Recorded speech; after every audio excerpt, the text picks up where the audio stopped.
Welcome to the BDX BatchMATIC introduction video. In this video, we are going to go over the basics of the BatchMATIC system, how it operates, and introduce some of the screens. The BDX BatchMATIC fertigation system is designed to mix up batches in a central mixing tank and distribute them throughout the facility.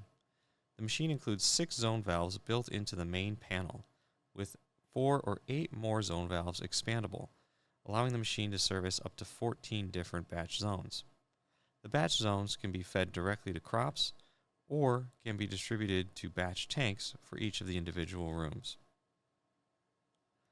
Low-level sensors can be installed in each of the batch tanks so that the BDX machine can be triggered to automatically refill the tanks when they get low.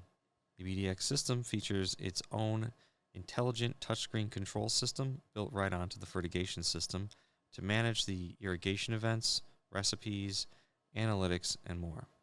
This system features free remote access, email alerts, internet updates, and more. In this video, we will be demonstrating the interface through the free remote access software.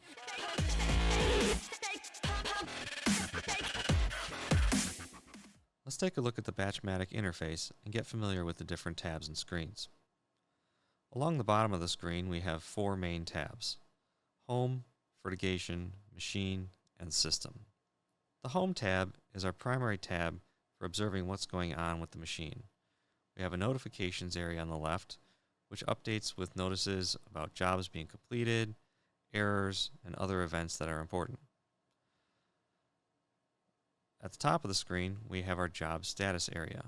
The job status area is going to tell us the status of our machine, whether it's running, paused, or in a manual diagnostic mode, the current event that the machine is running, the zone name that this event is going to be sent to, the current recipe that the machine is mixing for this event, and the status of the job. We also have a progress bar to give us an idea of where we are at with that particular part of the job. At any point, we can pause the machine and it will stop where it is at. To resume the machine, we can press the start button and it will continue off where it was. Various different options are available to us when we pause the machine. For example, when we are filling the tank and we pause the machine, we have the option to skip the job. If we press this, it will ask us to confirm if we want to skip the event. If we skip the event, as the message indicates, the waters in the tank will be retained for the next job.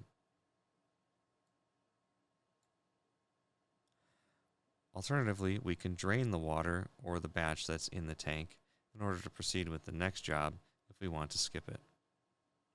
Let's continue this job and let the tank fill. While the tank's filling with water, we'll see the progress. The flow meter is going to measure out the amount of water that needs to go into the tank according to the event that we are running. While the tank's filling, we can take a look at some other features here.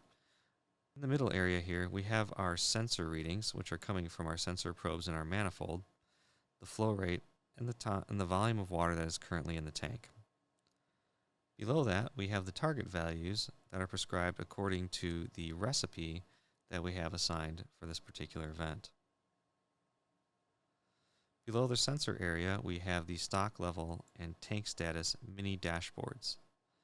Stock levels will show us the current levels of our different nutrient stocks, as well as their names and status of the pumps if they are running. The tank status is going to give us the status of the different tank level sensors if they're equipped, as well as the day and current status of the tank, whether it is in run mode or paused.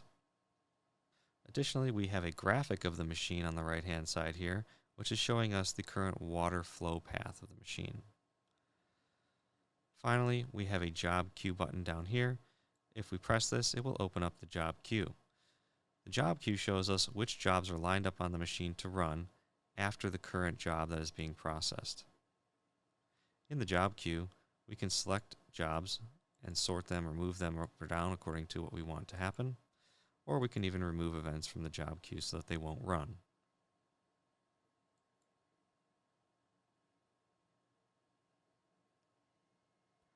Our tank is finished filling with water, and the machine has proceeded to the next step.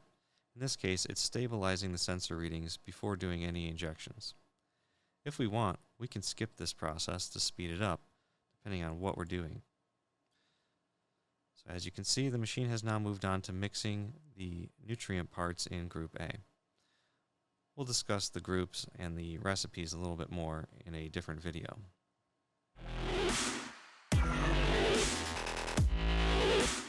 Now let's take a look at our fertigation tab.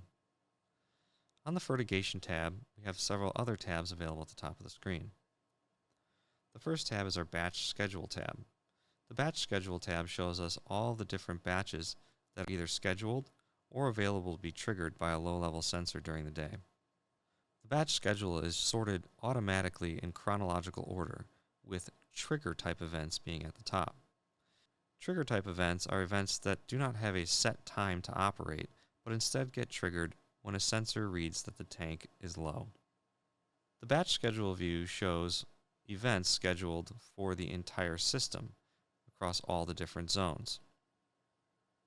Again, we can reach our job queue by pressing the button here.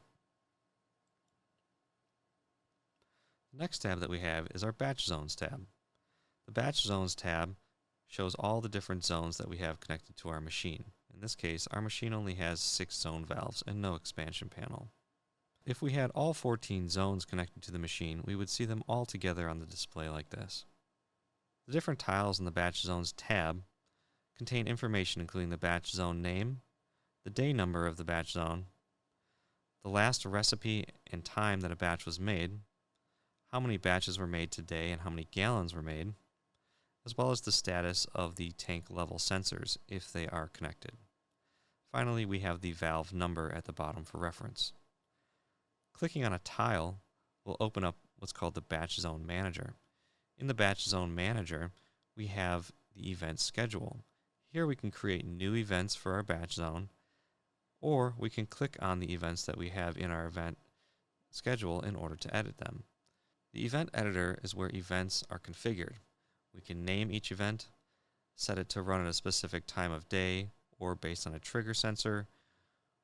We select the recipe we want to run and how much we want to make. There are various scheduling options, including a time of day set point if it is a time of day mode. We can set certain days of week. We can set the day number range to operate for a specific day range, for example, day 1 through day 7, etc. Or we can also set dates according to a calendar.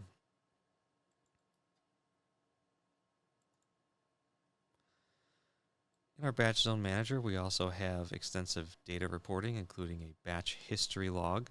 We can look back through the different batches that were created, see the amount of time that was spent, what the total costing was, what our results were from our sensors, and how much chemical was used and what the cost was. Our Cost Analytics tab gives us additional information, including the volume of water and nutrient costs today in total, as well as since the last date that it was reset. We can also analyze by chemical how much and what the cost is for each of the different chemicals by zone. The batch history and cost analytics reports can be exported by simply pressing a button and exporting them to a memory stick or to an email address. Finally, we have zone properties where we can set our name and also configure high and low sensors for the batch tank. Our next tab is our Chemical Pumps tab. On this tab, we can configure and view all of the different chemical pumps on the machine. The Chemical Pumps dashboard here contains different tiles for each of the different pumps. Each of the tiles contains the name of the chemical, the default type, the current speed of the pump, as well as the stock level, how much chemical has been dosed today, and how much is remaining in the stock tank. If we click on a tile, that will open up our Stock Part Manager. Stock Part Manager contains the default stock description or stock name, the default recipe type. If it is a nutrient, we also have to select the default group. These defaults will be populated in the recipe when a new recipe is created. If we don't want the pump to run and we want the machine to skip this part, we can set the pump to paused, and the machine won't dose from this pump. Down below we have our stock tank properties.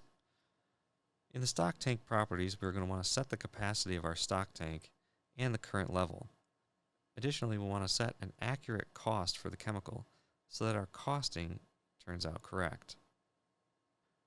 When refilling a nutrient stock, we can simply press the reset button to restore it to the 100% level.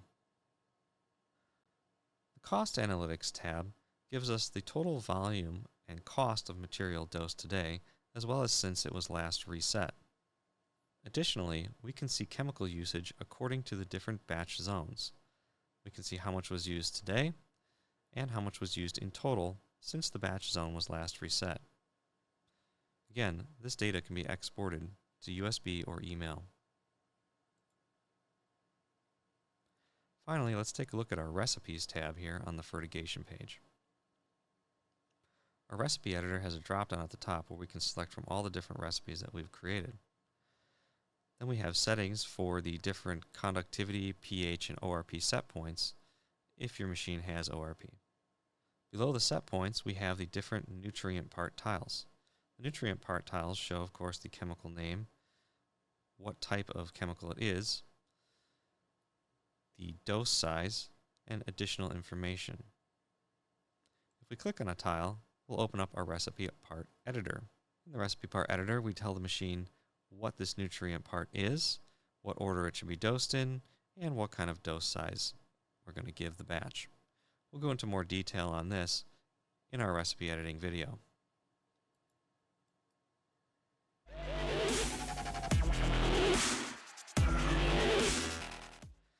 Next, let's take a look at the Machine tab. The Machine tab has several tabs as well at the top. The first tab is our Monitor tab. The Monitor tab gives us an overview of all the different components on the machine. We should see OK and green on all of these components. If any of the components are not connected to the machine, we will see an error message. We can see the live readings from all the different sensors on the machine. We can see which pumps are on, which valves are operating, and if any inputs are activated on our input modules. The next tab is our Diagnostic tab. The Diagnostic tab is for manual control of the machine. We can place the machine into diagnostic mode at any time. Placing the machine into diagnostic mode will automatically pause the current job. We will not be able to interact with the machine or return the machine to operation until we turn off diagnostic mode. In diagnostic mode, we'll be able to manually activate different parts of the machine, including valves, the main water pump, or the chemical pumps. Let's turn off diagnostic mode and return the machine to operation.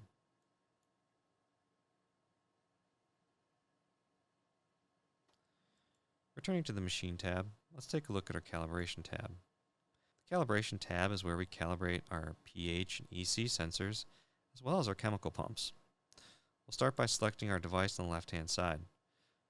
For our primary bank of sensors, we would select SXH sensors number 1, and then select the sensor type. Just follow the prompts. Instructions are given on each calibration page for what to do. For chemical pumps, we can tell the machine the exact flow rate that each chemical pump delivers. This will ensure that the machine delivers the exact dose that's required. For more information on this, see the pump calibration video. The next tab is our Dosing Options tab.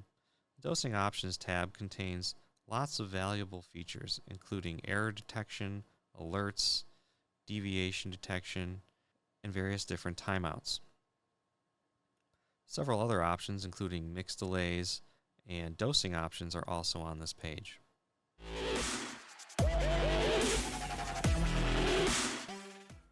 Next, let's take a look at the System tab. On the System tab, we have several different tabs along the top.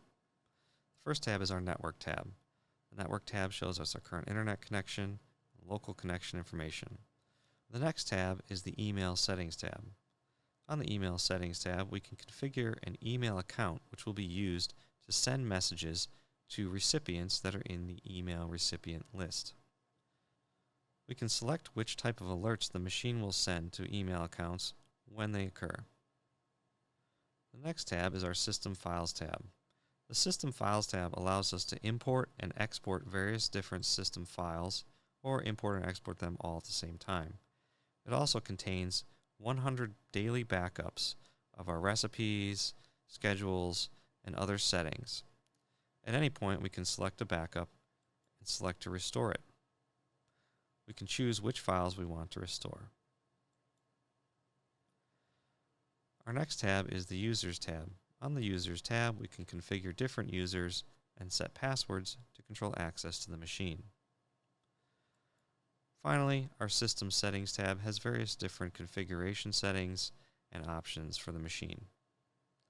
The most common settings that you'll have to interact with on this page include restarting the machine or shutting it down, setting a drain valve if you have one plumbed into the system, setting your water cost, and if necessary, potentially setting different system options if the machine gets upgraded or different parts get added or removed from the system. This concludes the introduction to the BDX BatchMATIC fertigation system. For more information, see the rest of the BatchMATIC videos.